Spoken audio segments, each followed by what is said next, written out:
بسم اللہ الرحمن الرحیم۔ السلام علیکم ورحمۃ اللہ وبرکاتہ۔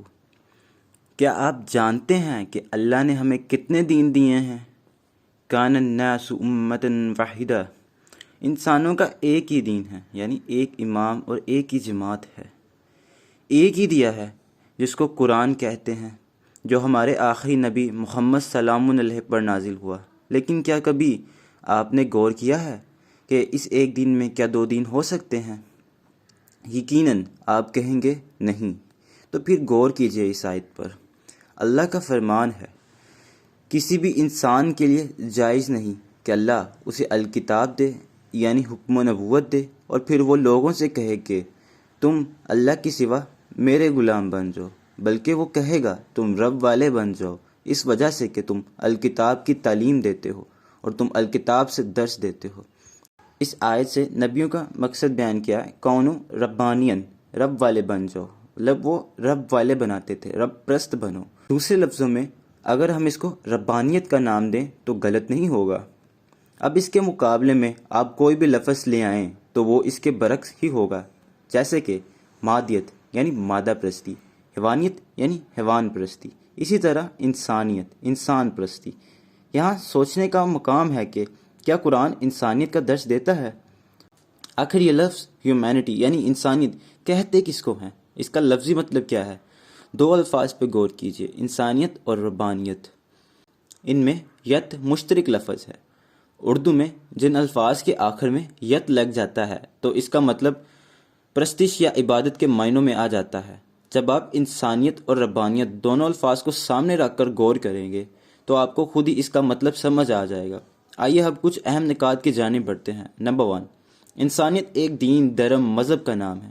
انسانیت کے لفظ کا تقاضا ہے کہ اس مذہب میں انسانوں کی عبادت ہو، کسی انسان کو ناراض نہ کیا جائے، اس کی عبادت اس کی خوشی کو مد نظر رکھ کر کی جائے۔ جیسے کہ کسی مذہب میں بت پرستی کسی بت کی خوشی اور ناراضگی کو مد نظر رکھ کر کرتے ہیں، ایسے ہی انسان دوسرے انسان کے لیے بت بن جاتا ہے، ورنہ اس لفظ کی کوئی افادیت نہیں۔ نمبر 2، انسانیت کردار کا نام نہیں۔ انسان کو ضرورت کا غلام بنایا جائے، اس کی ہر ضرورت کو پورا کیا جائے، ایمان اور کردار سے اس کا کوئی تعلق نہیں ہوتا۔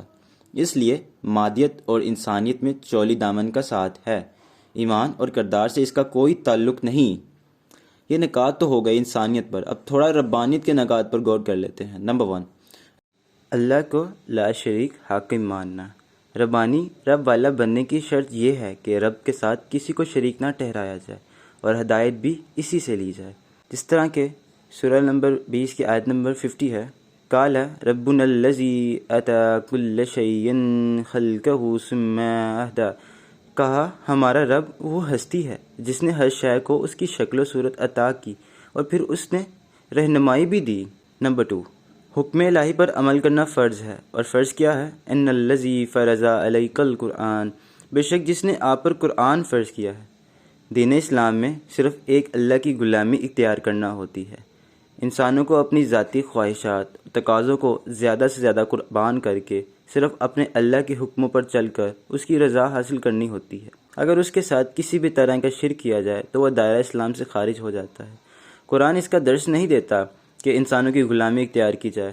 انسانوں کی غلامی میں اللہ کی غلامی مت بھولو، بلکہ اللہ کا حکم سمجھ کر ایک انسان کی دوسرے انسان پر ڈیوٹی ہے، کیونکہ کنتم خیر امۃ اخرجت للناس، قرآن ماننے والو تم ہی بہترین گروہ ہو جن کو لوگوں کی اصلاح کے لیے پیدا کیا گیا ہے۔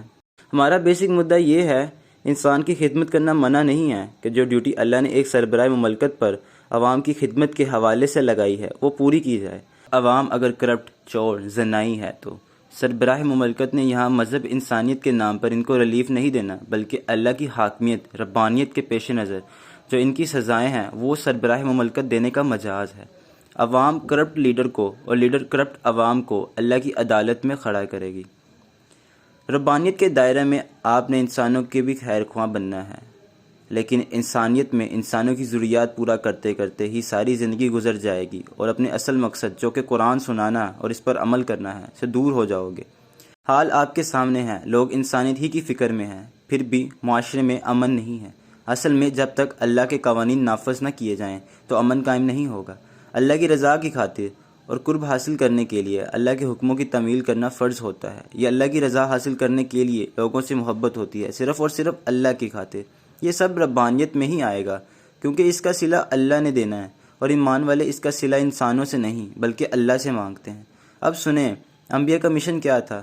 انبیاء کا سب سے پہلا مشن یہ نہ تھا کہ روٹی، کپڑا اور مکان، یہ تو اسٹیٹ کے سربراہ یا وزیر اعظم کی ڈیوٹی ہے کہ ریاست یا ملک میں کوئی بھوکا، بغیر انصاف اور بے روزگار نہ ہو، بلکہ انبیاء کا مشن اول یہ تھا وَيُعَلِّمُهُمُ الْكِتَابَ وَالْحِكْمَةَ وَيُزَكِّيهِمْ، یعنی ان کو الکتاب، الحکیم کی تعلیم دیتا رہے اور ان کا تزکیہ نفس کرتا رہے، اور اللہ تعبدوا الا اللہ انانی لکم منہ نذیر وبشیر، یہ حکم ہے کہ تم اللہ کے سوا کسی کے غلام نہ بنو، یقیناً میں اس کی طرف سے تم کو ڈرانے والا اور خوشخبری دینے والا ہوں۔ انبیاء کا مشن اول یہی تھا، لوگوں کو قرآن سنانا، اللہ کا غلام بنانا، ان کا تزکیہ نفس کرنا، قرآن سے اپنے ذہنوں کو حسد، کینہ اور نفاس کے مرض جیسی بیماریوں سے پاک کرنا۔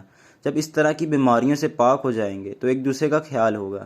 انبیاء کرام نے رب والا بننے کا درس دیا تھا، انسانوں کی غلامی نہیں کی بلکہ رب کی غلامی اختیار کی۔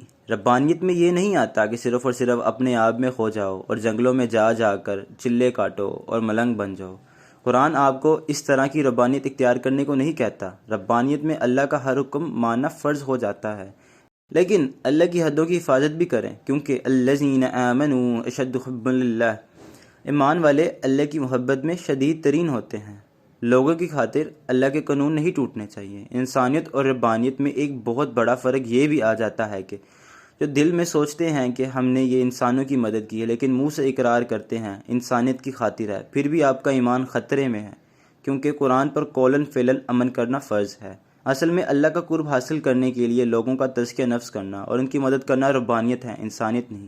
ان دا اینڈ میں آپ سب سے سوال کرنا چاہوں گا، یہ سب سننے کے بعد آپ فیصلہ کر لیں کہ آپ میں انسانیت ہے یا ربانیت۔ قرآن کو آئینہ بنائیں، خود اپنے آپ کو قرآن میں دیکھیں۔